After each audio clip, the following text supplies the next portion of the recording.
지혜 다락방에서는 지난 3주간 죽음에 대해서 새롭게 알아보고 있는데요. 오늘 이 시간도 한림대학교 철학과 오진탁 명예 교수님 모시고 자세한 말씀 들어보겠습니다. 교수님 어서 오세요. 안녕하세요.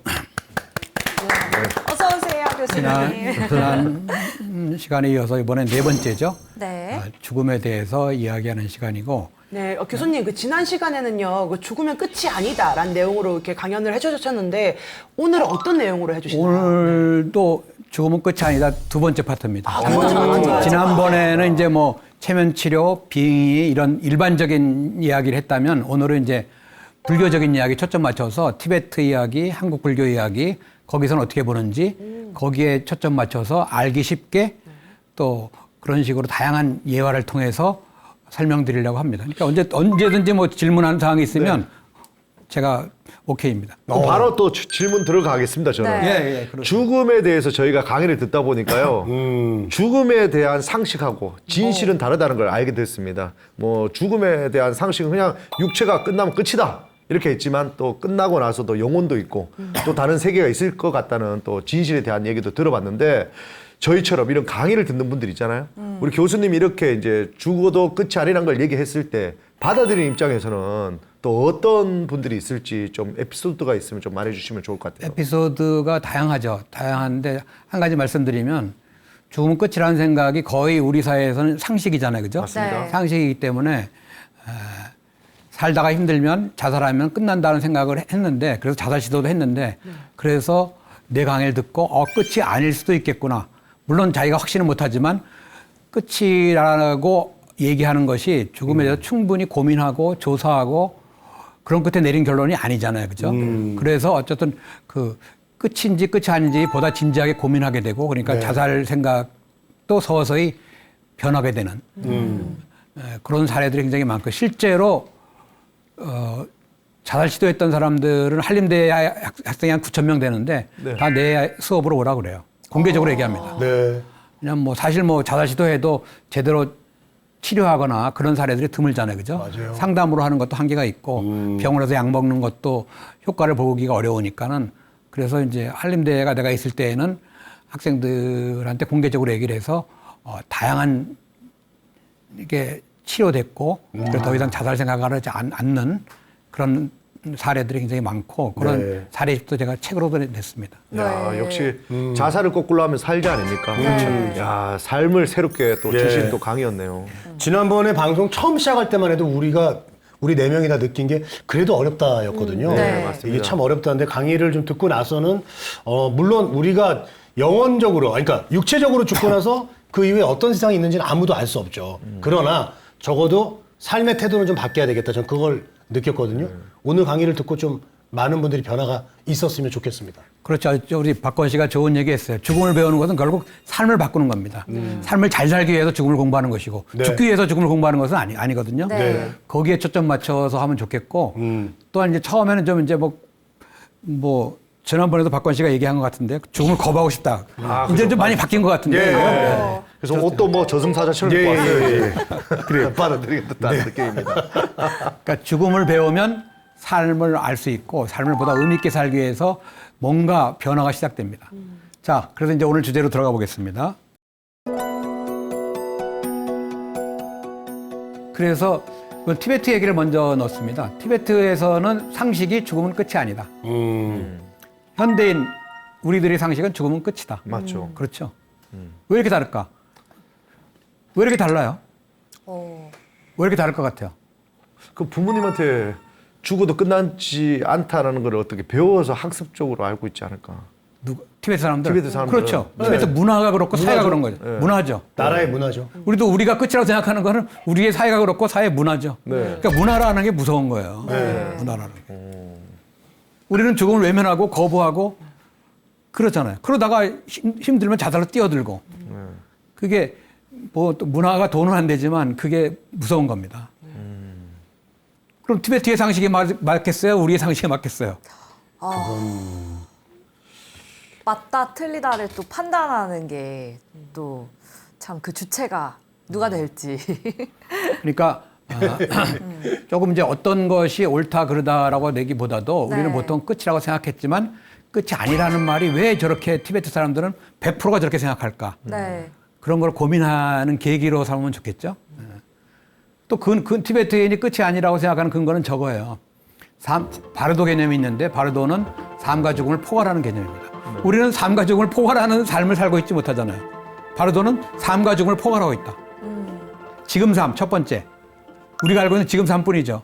네. 티베트 바르도는 두 번째 죽음의 과정, 임종 과정, 세 번째 죽음 이후, 네 번째 다시 태어나는 삶. 왜 윤회? 윤회도 상식이에요. 아우. 저는 근데 윤회까지는 이해를 할 수 있습니다. 근데 윤회하기 위해서 우리 몸이 어쨌든 땅에 들어가서 썩어서 이제 다시 태어난다. 저는 뭐 그렇게 하는데 티베트에 있는 있는 분들은 자기 몸을 보시하잖아요. 막 독소에 뜯어먹고. 그러면 좀 그거는 저는 좀 싫거든요. 저희 부모님 막 살을 막 새가 와서 뜯어먹는다. 저 못 참을 것 같거든요. 네. 그러니까 그게 이제 문화적인 차이죠. 문화적인 차이. 그러니까 보세요. 근데 치킨 뭐 요새 젊은 애들 10대들은 1일 1치킨이란 말도 있던데. 네. 치킨도 동물이에요. 예. 고기도 네. 먹고. 네. 그렇죠. 인간도 동물이잖아요. 생각하면 동물이지만 동물도 동물이고. 동물 고기 먹을 때는 어때요? 맛있어요. 맛있게 먹죠. 남의 살이 맛있죠. 네. 남의 살이 맛있어. 근데 상식적으로 생각해 보세요. 저는 베지테리안입니다. 네, 완벽한 베지테리안을 하긴 어렵잖아요. 사회생활 하니까. 네, 네. 맞습니다. 근데 이제 아주 안 먹는 건 아닌데. 근데 사람들 회식하면 다 고기 먹어요. 네. 진짜 피곤해요. 인간도 티베트 사람들은 부모님의 그거를 시신을 독수리한테 주지만 평소에 자기네도 평균 해발이 4,500m예요. 먹을 게 없어. 네. 그 고기를 먹어요. 야크라는 소양 같은 그 고기를 먹고 대신 살았을 때 야크를 먹었으니까 죽었을 때 독수리한테 주겠다. 보시 개념이에요, 보시 개념. 굉장히 좋은 생각이라고 봐요. 네. 아니, 그렇게 생각하니까 생각이 확 바뀌네. 냉정하게 보세요. 이 죽어서 이 시신을 화장하나, 매장하나, 천장하나, 뭐 차이죠? 크게 차이 날 거 없어요. 차이는 없지만 그렇죠. 제 좀 마음에 좀 그렇죠. 그렇죠. 그러니까는 거꾸로 우리가 먹는 소고기, 돼지고기, 닭고기를 생각해 보자. 소를 열심히 키우고 이뻐해주면서 어느 날 갑자기 잡아먹잖아요. 네. 역지사지를 좀 해볼 필요가 있어요. 그러니까 화장도 그렇지 않습니까? 원래는 화장도 생각지 못했던 방법인데 네. 이제 땅이 좁고 하다 보니 이제 그렇게 된 거잖아요. 그렇죠. 이해하면서 언제까 우리가 모든 뭐 전국이 그럼 다 무덤돼 버리는데. 그렇죠, 그렇죠. 네. 지금 요새 무슨 문제가 생긴지 알았어요?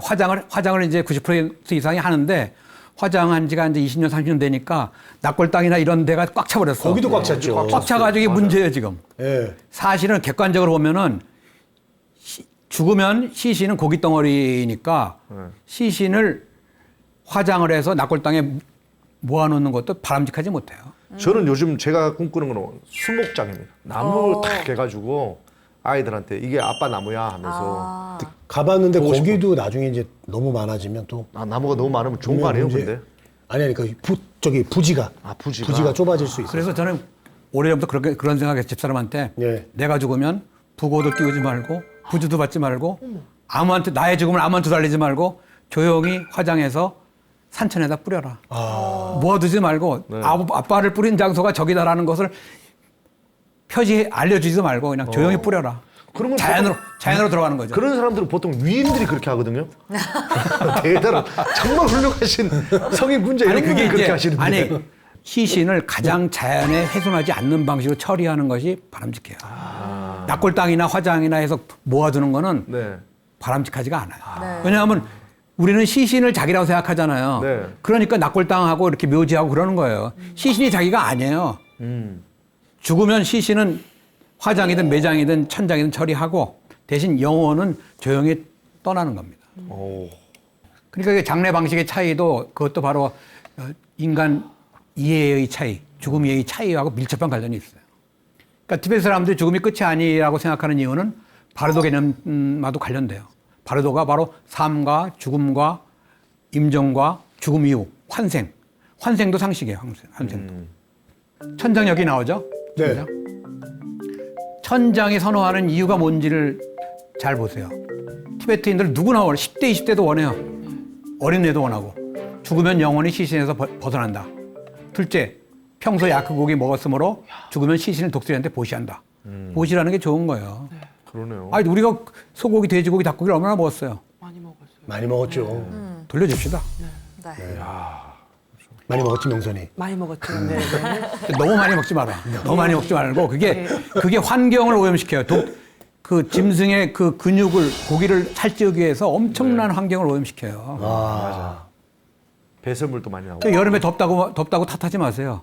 인간이 고기를 많이 먹어서 그것도 하나의 원인이 돼 있어요. 셋째, 독수리와 함께 하늘로 올라가서 다른 세계로 떠난다. 오, 그런 의미가 있네요. 넷째는 화장을 지낼 만한 땔감이 부족하다. 티베트 다녀온 사람 없죠? 네. 평균 해발 4,500m. 나무가 없어요. 다 민둥산이야. 아이고. 그런 어떤 자연 조건과 티베트의 불교와 티베트의 맞네. 영원 이해가 결합돼서 하는 것이 천장이고 지금도 티베트 사람들은 다 원하는 게 천장이야. 실제로도 성행이 되고 있나요? 성행되고 있죠. 몰래 하죠. 왜냐하면 이제 개방이 되고 하니까 외국 사람들이 보고 막 이러면은 막 저 미개인이라고 막 욕하고 막 그러니까 네. 잘 모르게 하고 그래요. 저도 이제 천장 장소를 가봤습니다. 진짜. 여기잖아요. 저 가족이 네 가족이 왔는데 가운데 있는 사람이 아빠고 왼쪽에 있는 사람이 엄마고 오른쪽에 있는 사람이 조카고 아래 있는 애가 어린이입니다. 애입니다. 애. 천장터에 누워서 자식이 시신을 천장으로 처리할 것을 기도하고 있는 거예요. 일종의 죽음 공부하는 거예요. 죽음 체험을 교육. 해보는 거네요. 체험하는 거지. 또 티베트는 육신을 류라고 그러는데 류는 물건이라는 거예요. 루이. 물건. 물건인데 우리. 이 죽으면 시신은 물건이다. 물건은 죽을 때 두고 떠나는 물건에 불과하다. 우리는 살아서 애지중지하고 죽어서도 애지중지하고 그렇잖아요. 그러니까 네.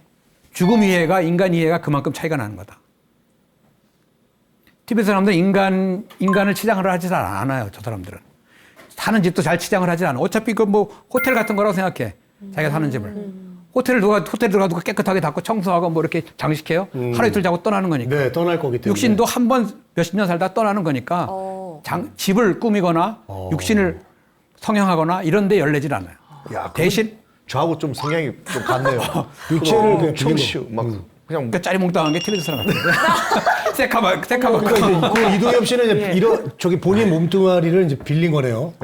왜 저는 빌리도 이런 걸 빌려 와가지고 짜리몽땅 걸 빌려. 전 다음엔 정문성 씨로 한번 빌려보고 네. 싶어요. 왠지 아니 왜 어때 지금 뭐 잘 나가는 개그맨인데. 아유 아닙니다. 재능을 잘 빌렸죠. 그러니까 티베트의 포화 수행이라는 게 있어요. 이게 또 놀라운 게 사람이 죽으면 포화 수행을 통해서 죽은 사람의 영혼을 희진으로부터 끄집어내는 거예요. 그걸 확인해. 끄집어 나왔는지 안 나왔는지를. 그러니까 이 사람들은 영혼이 있고 죽음은 끝이 아니라는 것을 100% 상식적으로 받아들이고 있는 거예요. 놀랍죠? 또 죽음에 대해서 가장 제일 많이 알고 있고 수행도 하고 지혜로운 나라가 바로 티베트다. 언제 죽음이 찾아오더라도 편안하고 여유 있게 죽음을 맞이한다. 티베트 사람들은. 우리하고는 다르죠. 언제든지 준비 안 하고 죽을 때 죽지 않으려고 그러고 완전히 다르죠. 그렇지만 경제적으로는 발달해 있고 내가 저 티베트로 다큐를 촬영하러 갔어요. 자살 예방 다큐를 찍으러 갔어. 웰다잉 자살 예방 다큐를 찍으러 2011년인가 갔는데 학생들 데리고 그러니까 놀래더라고. 한국은 잘 사는 나라인데 왜 여기까지 와서 티베트의 사람들은 자살 예방을 어떻게 하느냐, 죽음을 어떻게 생각하느냐, 우울증을 얼마나 걸리냐 이런 걸 조사한다니까 놀래더라고. 잘 사는 나라인 줄 알았더니 그게 아니네. 돈만 좀 있네. 그건 거죠. 티베트 사람들의 죽음 이해가 우리의 죽음 이해하고 크게 다릅니다. 죽음 이해만 다른 것이 아니라 임종 방식이 다르고 삶의 방식이 다르고 그렇다는 거죠. 자, 티베트 사자이설을 보면은 임종 과정이 끝날 무렵에 책을 읽어줍니다. 티베트 사자이설을 마음이 흩어지지 않도록 의식을 집중해라. 죽음이 찾아왔다. 깨달음을 이루지 못해도 사후세계를 정확하게 지각하자. 사후세계에서 존재의 근원과 하나가 되자. 이렇게 말을 합니다. 그러니까 듣고 있는 거예요. 죽는 임종 과정에서 다 들어요. 죽은 다음에도 들어요. 죽은 다음에 못 듣는 거 같죠? 그러니까 우리나라 의사들은 그러니까 감각기관 중에서 귀가 제일 늦게까지 열려 있으니까 듣는다고 그러는데 그게 아니에요. 죽은 다음에도 들어요. 영혼이 있으니까. 티베트 죽음 위에는 단지 이론만이 아니다. 우리 서양 철학이나 철학책에 보면은 죽음은 단지 이론에 불과해요. 내가 지난 시간에 서양 철학자 중에서 죽음을 끝이라고 얘기한 사람 누구를 얘기했죠? 기억 안 나죠? 네. 이름이 어려워서. 셜리 케이건이라는 예일 대학 교수인데 죽음은 끝이라고 그랬죠, 그죠? 그런 걸 탁상 공론이라고 그래요. 난 철학 교수지만 탁상 공론을 싫어해. 실제 현실의 죽음에 있는 죽음을 얘기를 해야지 책 속에 있는 죽음 얘기가 뭐예요? 아무 도움이 안 돼요. 네. 근데 다른 나라는 모르지만 우리나라의 철학이 그런 면에서 많이 아쉽다는 거예요. 그러나 티베트의 죽음에는 다르다. 깊이 있는 죽음 이해를 축적을 했고 티베트 사자에서의 포화 수행을 통한 다양한 죽음 수행 체계가 있고 그래서 전 세계의 죽음 이해를 주도하고 있습니다. 놀랍죠, 그죠? 네. 그러니까 제가 말하는 죽음 이해는 단순한 말이 아니에요. 실제에 가깝게 얘기를 하고 있는 겁니다. 그런 자료만 모은 거죠, 제가. 자, 이제 한국 불교를 보면은 성철 스님이라는 분 아시잖아요, 여러분들. 예. 그런데 불자들 가운데 영혼의 문제에 대해서 확실하게 생각을 못하는 사람들이 많아요. 윤회도 뭐 방편이다. 실제가 아니다 그러는데 성철 스님이 이렇게 얘기했어요. 죽음은 끝이 아니고 업에 따라 윤회한다. 그것이 불교의 핵심이다. 왜 죽음이 끝이 아니고 업에 따라 윤회한 것을 저렇게 말할 수 있느냐 하면은 저런 분들은 천안통이라는 것이 천안통. 우리한테는 육안만 있죠. 육안. 천안이 있어요. 하늘의 눈이 있어요. 해안, 지혜의 눈이 있어요. 그런 눈이 수행을 하면 도를 깨치면 그런 눈이 있어요. 그러니까 죽음이 안 보이는 거예요. 보통 사람들 눈에는. 그게 차이입니다. 그러니까 죽음을 본 사람이 안 본 사람한테 자꾸 얘기해봐야 못 알아들어요.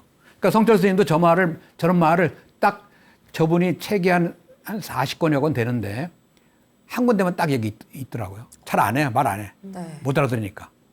그러니까 영혼이 있다. 윤회가 있다. 사실로 입증되고 있다. 이분이 선승이면서도 영혼이 있다라는 것을 분명히 얘기하고 있고 윤회가 있다는 것도 분명히 얘기하고 있고 사실로 입증되고 있다 이렇게 얘기하고 있어요. 이분이 이제 심령과학이나 임사체험이나 죽음 관련된 뭐 체면 치료나 이런 것에도 상당히 연구를 많이 했어요. 이분이. 불교뿐 아니라. 그래서 저렇게 분명하게 얘기하는 거죠. 영혼을 바르게 알자. 청화 스님이라는 분 들어봤어요?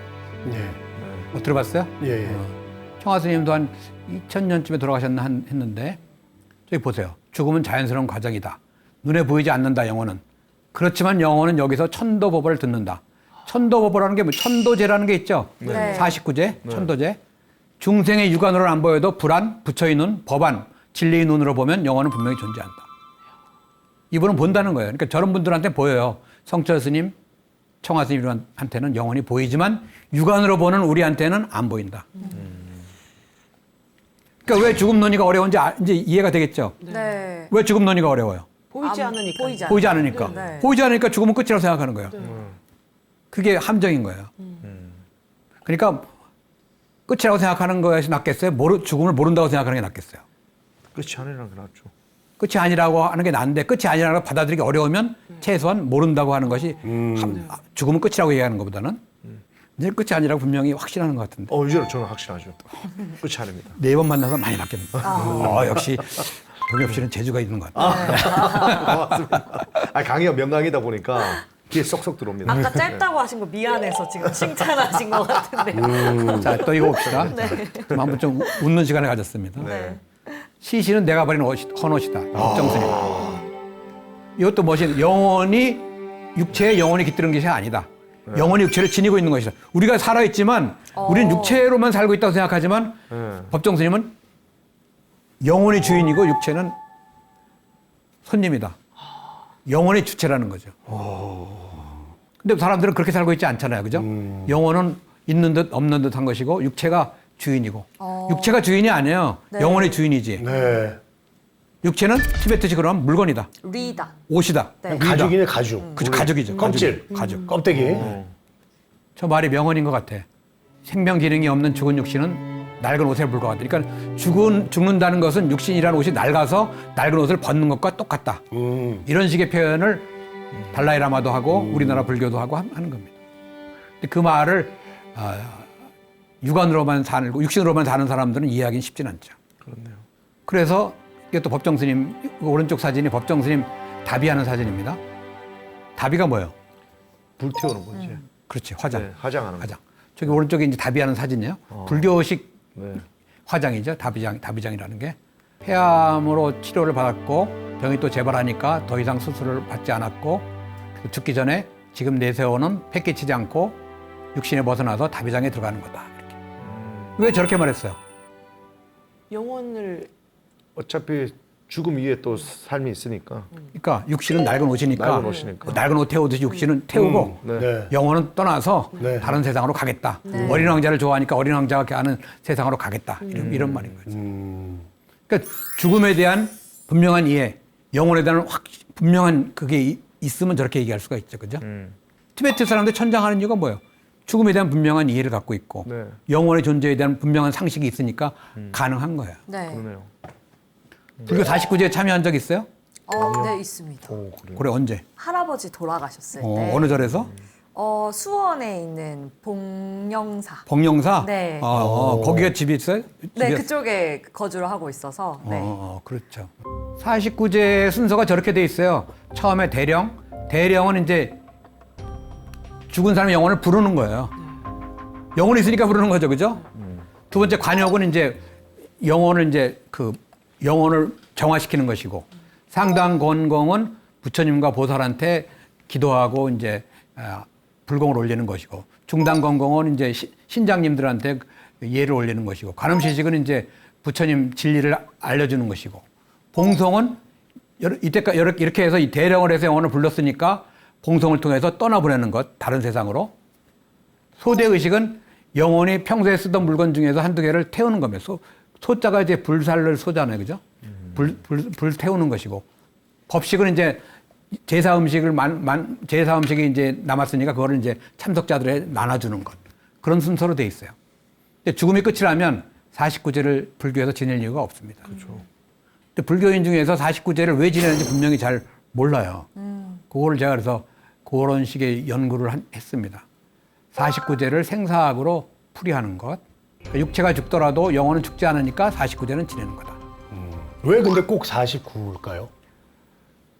3구제일 수도 있고 뭐. 그게 이제 인도 쪽에서부터 예. 그 오래전부터 49일 되면 이제 영혼이 다른 세상으로 떠난다. 7번 제사를 지내고 예전부터 정해져 있는 건가? 그런 식의 룰이 정해져 내려오는 겁니다. 49제를 제가 보다 쉽게 한 10여 가지 과정으로 있는 5가지로 나눴어요. 첫 번째, 영혼을 초대하는 대령. 네. 둘째, 영혼의 업을 싣는 관역. 관역. 예, 관역. 아까 있었죠.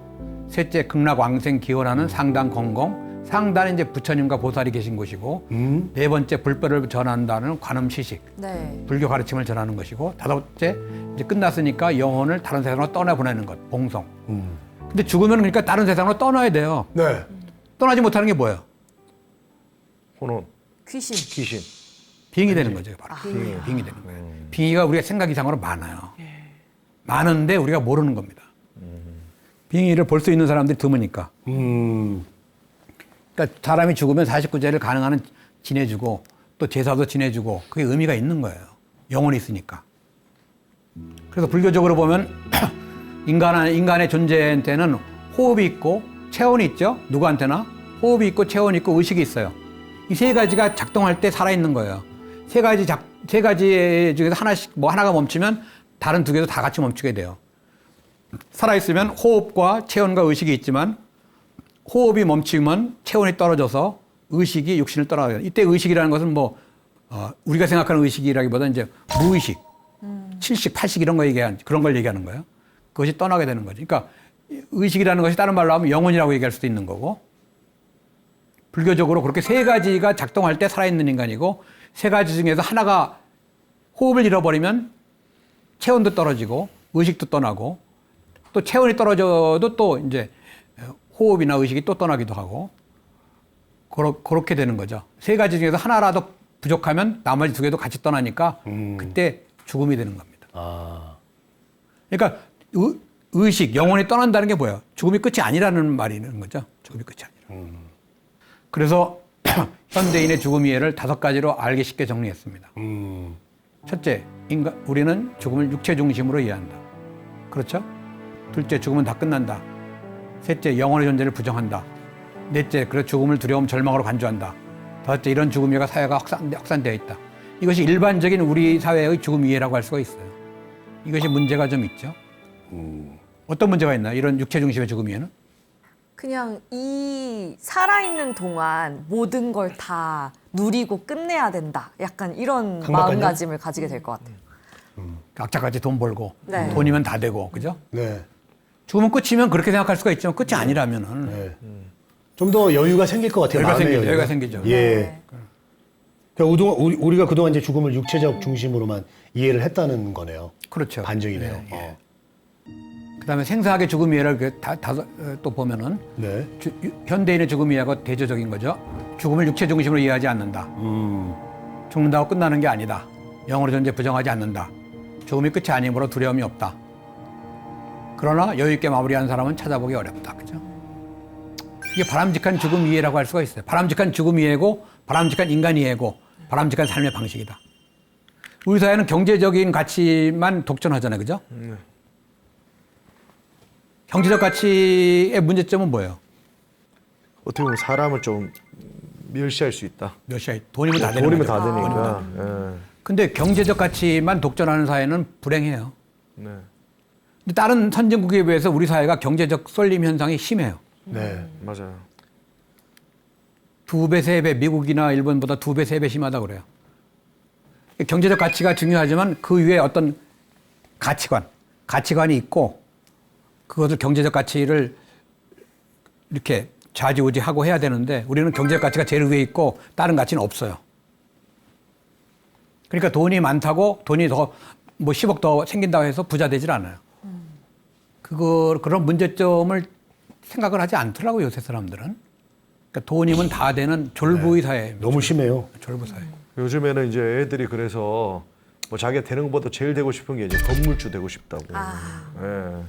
이제 그게 꿈이 돼버리는. 근데 이제 부모들도 사회가 문제가 돼버리니까. 있는 것 같아요. 왜냐하면 누가 뭘 사줬으니까 나도 사줘야 된다. 저 집이 뭘 다니니까 나도 우리를 보내야 된다. 그런 생각이 계속 경쟁을 만드는 게 아닌가? 그리고 경쟁을 또 부추기는 게 아닌가? 그런 생각이 많이 들어요. 그렇죠. 우리 사회는 경쟁이 심하죠. 그죠? 네. 경쟁이 심하니까 경쟁이 심한 것은 다른 어떤 것에 의해서 보상될 수가 없어요. 경쟁에 대해서 좀 이제 여유 있게 거리를 두고 살아야 되는데, 저 강남 같은 데는 이제 5살이면 영어 유치원 가는 게 일반화 됐잖아요, 거의. 그죠? 네. 맞죠. 그럼 3살 때부터 영어 공부를 시켜야 하잖아요. 네. 맞아요. 사실은 그거 정상이 아니거든요. 네. 요즘 유치원에는 의대 입시반도 있다고 하더라고요. 네. 참 유치원에 벌써 있어요? 네, 유치원에 벌써 있어서. 초등학교 때 제가 듣기로는 벌써 의대 가려면 어떤 학원을 가야 된다. 그 학원 못 가면 벌써 의대는 못 간다. 하면서 뭐 그런 학원을 보내려고 벌써 어릴 때부터 사회 가외를 문제. 합니다 또.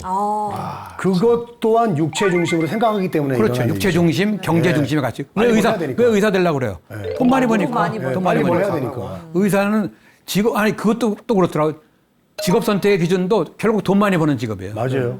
다른 나라, 우리나라 84%인가 그렇더라고. 우리는 스웨덴이나 이런 나라는 돈 많이 버는 것이 기준이 아니에요. 네. 보람, 봉사, 네. 자기 적성. 네. 그것이 기준인데 우리는 기준이 돈이죠. 네. 그 다음에 안정. 그래서 공무원. 안전빵을 좋아하죠. 네. 자, 그러니까 그 죽음 이해가 죽음 이해만의 문제가 아니고 우리의 삶의 흐름에도 밀접한 관련이 있다는 거죠. 그것에 대해서 문제점을 우리 여기 좀 뭐 40대 이상 되는 사람도 2사람, 여기도 40대 넘었나? 안 넘었죠. 40대 넘은 사람 2명, 네, 30대 2명인 것 명이죠. 같은데. 네. 여러분들 기성세대 아니야? 30대면? 아닌가 아직? 40대부터 기성세대라 그럴까? 저는 뭐 저희도 기성세대라 이제 봐야 돼. 40대는 기성세대인데 30대는 네. 저 이제 기성복을 입긴 합니다. 슬슬 이제 편입하고 되려고 있습니다. 붙였나? 벌써 뭐 이제 30 아직 초반인데도 꼰대 기질이 좀 있습니다. 벌써부터. 네, 우리 때는 뭐 이런 얘기를 하시더라고요. 라떼는 네. 시집 가는 순간 이제 기성세대가 되는 거예요. 네, 그러니까 우리 사회 현대인의 죽음의 문제점을 생각하면서 그런 얘기까지 해봤어요. 그래서 우리 사회는 죽음을 받아들이지 있지 않잖아요, 그죠? 현재 상태 여기 이제 조금 전에 얘기한 게 다 나오는데 우리 사회는 현재는 정신적으로 폐허 상태다. 이거 내 말이 아니에요. 네. 내 말이 아니고 김우창 교수라고 80대 중반 된 원로 교수가 있어요. 네. 원로 인문학 교수가 있는데 그 사람이 한 말이에요. 나 저 말 들었을 때 좀 심하지 않나? 그렇게 생각을 했는데 사실이더라고. 진지하게 생각해봐요. 돈만 있지 정신은 없어요. 영혼도 없잖아요. 정신 있어요? 영혼이 없으면 영혼이 없다고 생각하면 정신도 없는 거예요. 돈만 있는 사회다. 그 경제 만능. 돈이면 다 된다. 육체 중심, 육체가 전부다. 과학 독점, 과학적 증거만 인정한다. 죽음? 끝이 아니라 과학적 증거 대봐. 네가 증거되면 받아줄게. 죽음이 끝이 아니라는 증거는 자기가 증명해야 된다고 그랬죠. 제3자가 전문가가 증명해봐야 그건 전문가의 증명이고 그 사람이 받아들인다는 보장이 없어요. 네. 이 세 가지 파라다임이 우리 사회를 지배하고 있는 게 문제예요. 그 요즘 보면 젊은 친구들이 이제 어떻게 보면 요즘 재테크가 또 한창 붐이 일었잖아요. 네. 그러다 보니까 돈 많은 어린 친구들이 많이 생기면서 뭔가 쾌락을 다 즐기다 보니까 마지막으로 마약 같은 걸 하면서 인생을 마감하는 친구들이 많더라고요. 그렇죠. 해볼 거 다 해보니까 할 게 없는 거지 이제. 네. 쾌락을 다 느끼다 보니까. 이게 멀리 보고 참 인생을 봐야 되는데 아니 강남에서 정신병원 하는 원장이 있는데 네. 30년, 40년 했어요. 강남은 정신병동이다 이렇게 썼더라고. 책 제목이 그래. 어떻게 보면 맞는 말이죠. 돈이면 그러니까 결국 돈이 이제 경제 만능이지. 그렇죠. 이 지금 특히 젊은 층일수록 더 심해지는 것 같아. 맞아요. 맞습니다. 다 돈돈들하고 전부 그러니까- 다 재테크에 올인하고 있고 네. 자기 재능을 키워야 되는데 그렇지. 그냥 다 그냥 뭔가 재능 키워야 투자를 하고 되는데. 있고. 그러니까 불법도 저지르고. 예. 예. 그러니까 죽음을 받아들이지 않는 문제가 다 거기까지 다 가는 거예요. 그런 것 같습니다. 맞아요. 맞습니다. 그러니까 죽음 문제를 생각하지 않으면 그 문제가 치유가 안 돼요. 경제 만능을 어떻게 죽음에 의해서 치유가 될 수 있을까요? 맞아. 어떻게 치유될까? 잘 생각해 보세요. 경제 만능 사회다. 네. 죽음을 생각하면 치유가 될 가능성이 있다. 어떻게 돼요? 그래서 이제 죽음에 대해서 강의도 듣고 죽음에 대한 것들을 전 국민들이 어떤 문제 의식을 삼아서 뭔가 이게 좀 확산이 돼야 되지 않을까라는 생각이 듭니다. 확산시킵시다. 네. 그러니까 돈이 많아도 죽을 때 두고 가잖아요. 똑같아요. 네. 평소 아등바등해서 돈을 모아봐야 죽을 때 다 두고 간 거니까 죽음 앞에서 돈은 가치가 없어지잖아. 네. 그러니까 돈이 다가 아니게 되잖아. 네. 그걸 죽음으로부터 배울 수가 있는 거예요. 그래서 죽음은 최고의 선물이라고 그랬어요. 죽음의 최고의 선물이란 말은 누가 했냐면 스티브 잡스가 했어요. 스티브 잡스가 스마트폰만 발명한 것이 아니라 돈은 전부가 아니다. 우리는 지금 젊은 세대부터 돈에 올인하고 있잖아요. 그죠? 거기에 대해서 좀 브레이크를 걸 필요가 있다. 네. 그러니까 우리 사회를 지배하는 것이 세 가지 파라다임인데 경제 만능, 육체 중심, 과학 독점. 이 세 가지가 막 좌지우지하고 그러니까 철학이나 죽음이나 이런 것은 들어갈 자리가 없어요. 전국의 철학관은 계속해서 이제 없어지는 과정이 있습니다. 나는 이제 퇴직을 하긴 했지만 그 철학관에 가면 이제 이름만 지어주더라고요. 이제. 철학이란 말을 빌려간 거죠. 그 철학관은 사실은. 철학이 사회적 역할을 해야 되는데 그래서 내가 제안한 것이 죽음을 가지고 웰다인을 가지고 하면은 우리 철학이 사회적 역할을 할 수 있다. 그런 식의 제안을 내가 했는데 아무도 호응을 하진 않더라고요. 아, 이거 잘못됐네. 근데 저희도 처음에는 어쨌든 그랬지만 이 죽음을 제대로 이해하고 또 알고 받아들이는 게 사실 뭐 쉽지는 않잖아요. 이렇게 죽음을 끝까지 뭐 받아들이지 않는 분들에게 하고 싶으신 말씀이 있으실까요? 죽음을 받아들이지 않으면 네. 당신은 정신적으로 폐허 상태가 된다. 돈이면 다 되는 그런 사람이다. 네. 행복해질 수도 없다. 미래도 없다. 죽음을 받아들이지 않으면. 그런 얘기 간단하게 해줄 수 있죠. 네. 근데 지금 제일 중요한 게 저희는 이제 어쨌든 죽음에 대한 강의를 들었잖아요, 교수님. 뭔가 인식의 변화를 줬지만 저희가 이 강의를 듣고 이제 부모님 세대에 있는 분들한테 어머니, 아버님, 죽음에 대해서 지금 고민할 때입니다라고 하는 순간 그들은 어떻게 받아들이냐면 뭐 엄마, 아빠 죽길 바래? 벌써부터 죽음, 나 아직 쨍쨍해. 뭐 벌써 죽는 얘기를 하냐 하면서 불길하게 느끼는 분들도 많이 있더라고요. 그런 분들의 인식을 어떻게 바꿔야 됩니까? 어렵지. 그러니까 이미 고착된 분들이라. 이렇게 하면 돼요. 근데 이제 여러분 세대, 부모님 세대가 이제 60대, 70대 이렇게 될 건데 네. 나도 이제 60대잖아요. 네. 근데 죽음 문제는 이제 젊었을 때부터 해본 좋지만 늙어서 하면은 이게 더 힘들어진다는 거야. 갈수록 더 힘들어져. 그러니까 여러 가지 방법을 쓰는 거지. 예를 들면 이제 BTN에서 이제 이거 방송이 되면 유튜브도 나오면은 유튜브로 이제 부모님한테, 삼촌한테, 이모한테, 부모한테 보내지 말고 삼촌이나 이모, 고모한테 먼저 보내는 거야. 그럼 관심 있는 사람이 또 이제 이모가 좋다, 고맙다 그러면은 이모 그럼 엄마한테 좀 보내줘. 아빠한테도 보내줘. 그런 것도 방법이고 책을 하나 사가지고 읽고서 쓱 집에 이제 식탁에다 딱 그냥 갖다 놓는 거예요. 그냥 부모한테 얘기하지도 않고. 그럼 이제 아버지, 어머니도 읽을 거 아니에요. 네. 그런 식의 방법도 있고 직접 대화를 피하면 그런 식의 여러 가지 방법들이 있습니다. 그러니까 죽음을 받아들이지 않는 거죠, 우리 사회는. 네. 정신적으로 폐허 상태로 된다.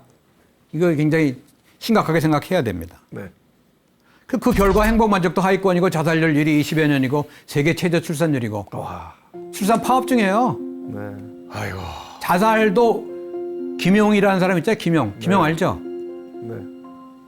세계은행 총재했던 김용. 예. 그 사람이 하버드대 보건학 박사인데 한국은 전 세계적으로 유례가 없는 자살 문제라고 그래요. 유례가 없는 거래요. 그죠. 근데 우리는 별 생각, 자기가 자살 안 하니까 아직은 별 신경 안 쓰지만 네. 20여 년간 일이라는 것이 그런 이야기를 보건학 박사가 얘기를 합니다. 저기 보면 세계 최저 뭐 출산율 뭐 적혀 있잖아요. 예, 예. 저것도 지금 통계 자료가 조금 잘못된 게 저 통계할 때 가임 여성 다 포함입니다. 결혼한 사람이 낳는 출산율이 아니에요. 지금 0.7명도 안 된다고 하는데 그거는 그냥 애 낳을 수 있는 사람 다 합쳤을 때 0.7명이지. 다른 나라도 다 그렇게 하는 거 아니에요? 그럼? 예, 그렇죠. 근데 우리가 자세히 봤을 때 결혼한 사람 중에 애 낳는 거 봤을 때 더 떨어질 거란 말이에요. 그렇죠. 결혼한 사람 중에 애 안 낳는 사람 엄청 많단 말이에요. 네. 지금. 왜냐면 결혼 이제 하실 거잖아요. 애 낳을 거예요? 네.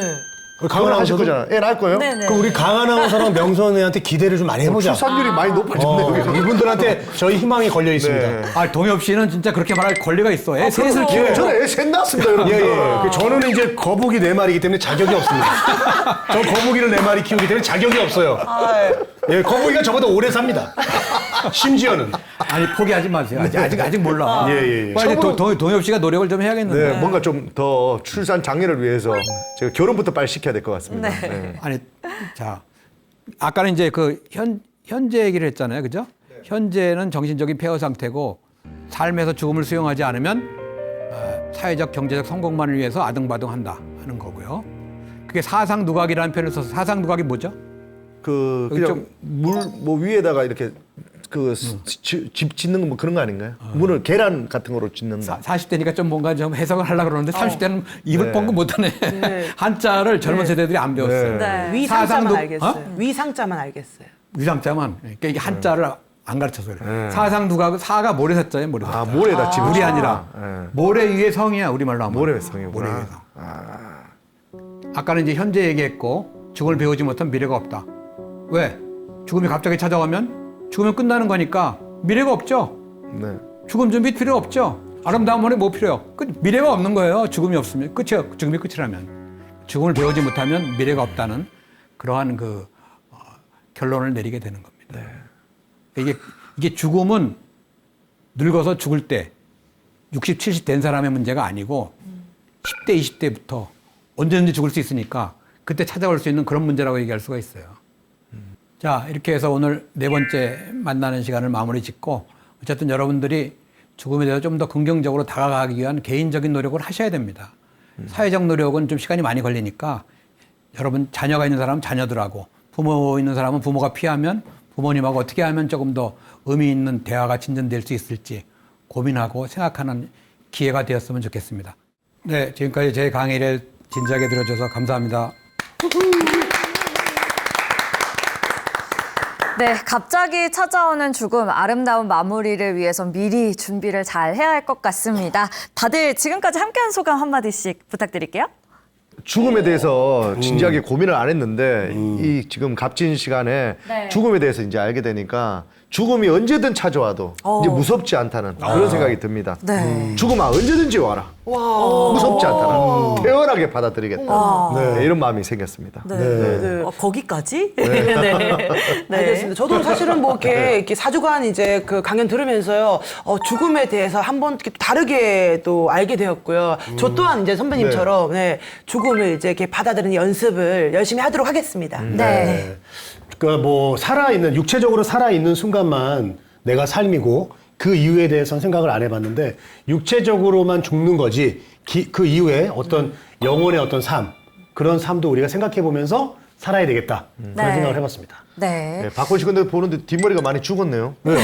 푹 잤나 봐 이렇게. 아 그래요? 뭔 소리죠? 네. 머리 살려주세요. 네. 살려주세요. 뒤에 저승사자나 조심하세요. 예, 알겠습니다. 네. 네, 마지막으로 오늘의 멘토 교수님 말씀도 한번 들어볼까요? 마지막 그 슬라이드를 제가 썼지만은 죽음을 배우지 못하면 미래가 없다는 것. 죽음을 빼놓고 산다는 것은 삶의 의미를 잃어버린다는 것. 그 죽음을 외면할 수 없다고 한다면 적극적으로 수용을 해서 배우는 것이 보다 더 현명하고 지혜로운 삶의 태도라는 것이죠. 네. 우리 사회가 삶의 질이나 행복이 만족도가 낮은 것은 바로 죽음을 빼놓고 살기 때문에 그렇다고 말씀드릴 수 있습니다. 네. 결국 죽음에 대해서 이야기를 나눠봤지만 결론적으로는 삶에 대한 태도에 대해서 4주간 이야기를 나눠본 게 아닌가 싶습니다. 4주간 귀한 강연해주신 오진탁 교수님께 다시 한번 감사 인사드리고요. 저희는 다음 이 시간에 찾아뵙도록 하겠습니다. 우리는 또 다음 시간에 만나요.